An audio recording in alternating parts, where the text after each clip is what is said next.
नमस्कार जी। नमस्ते जी। क्या नाम है जी आपका? मेरा नाम भारती कोरी। भारती जी, आप कहाँ से हैं? मैं बिलासपुर छत्तीसगढ़ से हूँ। संत रामपाल जी महाराज से नाम दीक्षा आपने कब ली? मैंने संत रामपाल जी महाराज जी से नाम दीक्षा 6 जनवरी 2019 में ली। संत रामपाल जी महाराज से नाम दीक्षा लेने से पहले आप क्या भक्ति साधनाएं करती थी? संत रामपाल जी महाराज जी से जुड़ने से पहले मैं जो सब लोग करते हैं, जो परंपरागत भक्ति साधना है, ब्रह्मा विष्णु महेश जी की, शिव जी की, दुर्गा जी की और हनुमान जी की, इन सब की भक्ति करती थी। तो फिर क्या कारण बना कि आप संत रामपाल जी महाराज की शरण में आईं? सर ऐसा है कि पहले जैसे जब हम शादी नहीं हुई थी तो हम उतना ज़्यादा मतलब ये कर्म कांड वाली भक्ति नहीं करते थे, है ना, बस परमात्मा दिल में है ये मानते थे। लेकिन जैसे ही जब शादी हुई और मेरे ससुराल तरफ से हमने देखा कि उन लोग बहुत ही भक्ति में है, व्रत भी ये सब, और मेरे घर में भी करते थे पर मुझे इतना नहीं करती थी।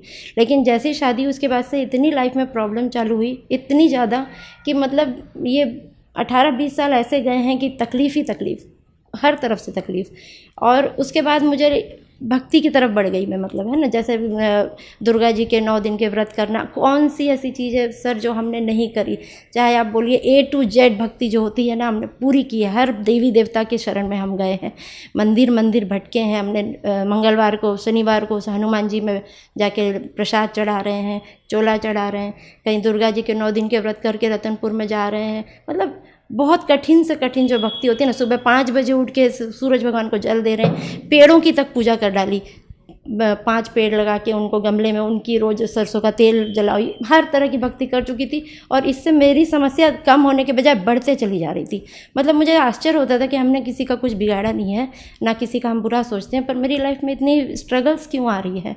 और सब कुछ ठीक था, मतलब मेरे हस्बैंड एक पुलिस जॉब में इंस्पेक्टर थे और उनकी अच्छी पोस्ट थी, कोई आर्थिक समस्या भी नहीं थी हम लोगों को। लेकिन घर में बहुत चिक चिक होती थी, बहुत मतलब कोई कलह रहती थी, और एक दूसरे के साथ मतलब जो अंडरस्टैंडिंग होनी चाहिए वो नहीं होती थी।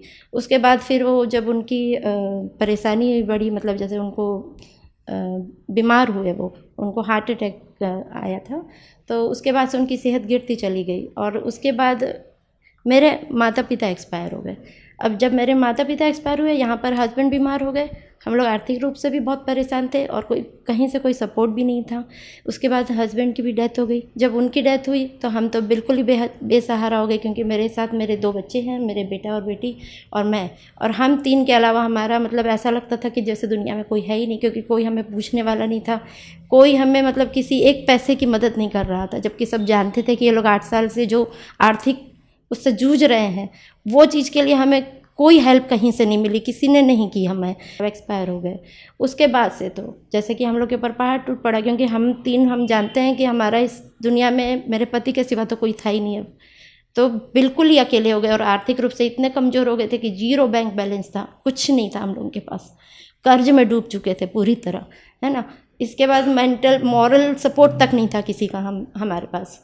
और जब संत रामपाल जी महाराज जी की शरण में बस हमने एक ही चीज़ सोची मैंने कि अब बस परमात्मा कहाँ हो आप, अगर आप हो तो आप ही हमें संभालोगे। और मैंने सब चीज़ छोड़ दी, क्योंकि पूजा पाठ से मुझे कुछ लाभ तो मिला ही नहीं था। वो सब छोड़ के हमने सिर्फ संत रामपाल जी महाराज जी को फॉलो करना शुरू किया, उनके सत्संग सुनना शुरू किया, उनके बारे में मतलब मेरे सिस्टर ने मतलब मुझे संत रामपाल जी महाराज जी के बारे में बताया था भोपाल से, वो और जीजा जी जुड़े थे, और वो मुझे 3 साल पहले ज्ञान गंगा पुस्तक दे चुकी थी कि आप इस पुस्तक को पढ़िए, आपकी जीवन में समस्याएं वो दूर होंगी। पर मैं नहीं मानती थी, मतलब मुझे पता नहीं कि विश्वास नहीं हो रहा था कि ये पुस्तक में ऐसा क्या है जो ये लोग जुड़ गए, और शायद मैं भी मतलब उस वशीभूत होकर जुड़ जाऊँ, मुझे ऐसा लग रहा था।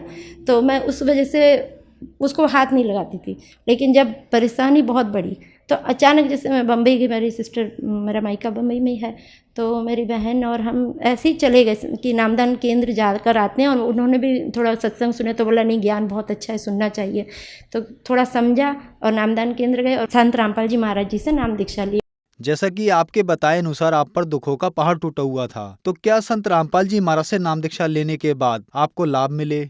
संत रामपाल जी महाराज जी से जुड़ने के बाद जब मैंने उनको अच्छे से ज्ञान को समझा और फॉलो की, पूरी भक्ति की जो मर्यादाएं होती है वो सब कुछ, तो मुझे मतलब ये 1.5 साल का समय गया। जब मेरे हस्बैंड 2019 में गए और उसके बाद 2020 में ये कोरोना महामारी भी आ गई, और उसकी वजह से तो आप समझ ही सकते हो कि कोई आर्थिक लाभ तो छोड़ दो, कोई साथ भी नहीं था हमारे, हम अकेले रहे उस टाइम पर। लेकिन हमें हर समय पता नहीं कहाँ से परमात्मा ने हमें मदद की और हमारी ज़रूरतें पूरी होती रही। जब मेरे हस्बैंड मतलब चले जाने के बाद जो हमें आर्थिक परेशानी का सामना करना पड़ रहा था, और पेंशन भी नहीं हमारी हुई थी, ना अनुकंपा नियुक्ति का कोई ठिकाना था, मतलब किसी प्रकार की कोई आर्थिक मदद जो विभाग से मिलनी चाहिए उसके लिए बहुत दिक्कत हो रही थी। पेंशन के लिए मेरे घर से, मेरे मतलब इन लॉज के घर से ही इन लोगों ने कुछ उनके थोड़े राजनीतिक अच्छे संबंध है, सोर्स है, मतलब पावर है, उसका इस्तेमाल करते हुए उन्होंने उधर रोक दिया था, तो वो हमको मिल नहीं पा रही थी। हम लोग बहुत परेशान हो रहे थे, हम कोई भी सरकारी काम जानते नहीं थे। हम तीनों जन सुबह से निकलते थे, कैसे हर विभाग के चक्कर मारते थे, कभी कभी खाना भी खाए पिए नहीं रहते थे, और अपने आप हमको नहीं पता, परमात्मा इतनी प्रेरणा करता था, वो खुद ही हमें बताता था, जैसे दिमाग में आता था आज इससे मिलना है, आज उस अधिकारी से मिलना है। और वो करके जब मैंने बहुत आस छोड़ दी कि कहीं से कुछ नहीं हो रहा है, तो उसके बाद मैंने अपने संत रामपाल जी महाराज जी के यहाँ पे अरदास लगाई कि मालिक यही है परेशानी, क्योंकि अब बच्चों को भी पढ़ाई लिखाई भी रुक रही थी और बहुत तकलीफ भी हो रही थी। तो वहाँ पर से हमको जब जवाब आया कि मालिक दया करेंगे, तो सच में मालिक ने दया की।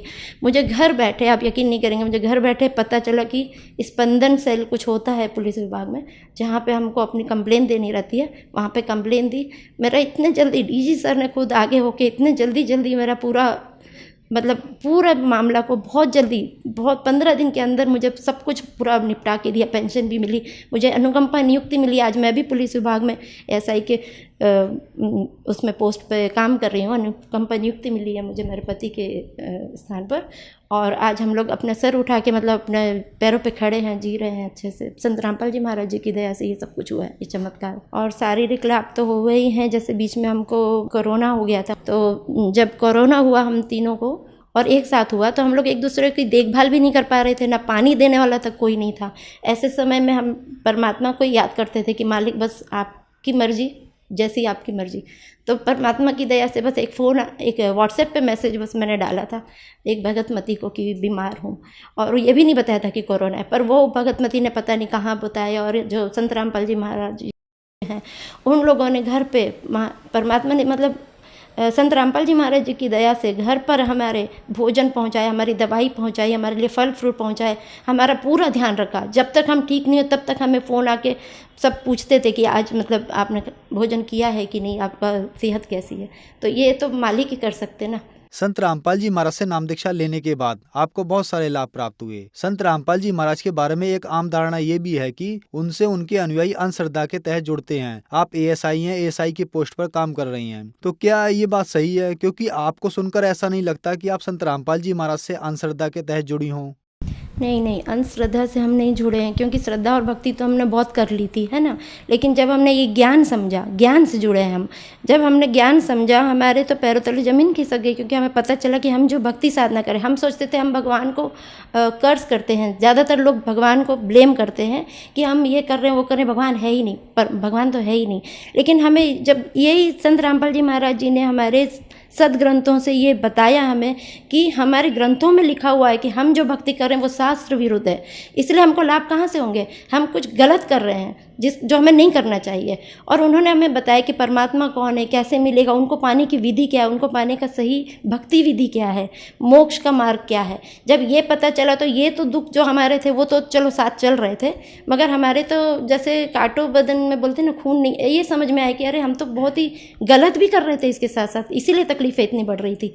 और जब हमें पता चला कि ये शास्त्र अनुकूल साधना देते हैं, संत रामपाल जी महाराज जी जो हैं वो शास्त्र अनुकूल साधना देते हैं। हमारे सारे सदग्रंथों, यहाँ तक कि वो कुरान, बाइबल, गीता, हमारे जो 18 बोध, 6 शास्त्र, 4 वेद और ये 5वां सूक्ष्म वेद है जो हम तक पहुंचा नहीं था, ये तक संत रामपाल जी महाराज जी ने खोल कर मतलब बता दिया, हम लोगों को ज्ञान दिया है। और वो प्रमाणित ज्ञान देते हैं, उस प्रमाणित ज्ञान को देखकर ही मैंने इस भक्ति में आगे बढ़ी हूँ और मुझे इसमें लाभ ही लाभ मिले हैं।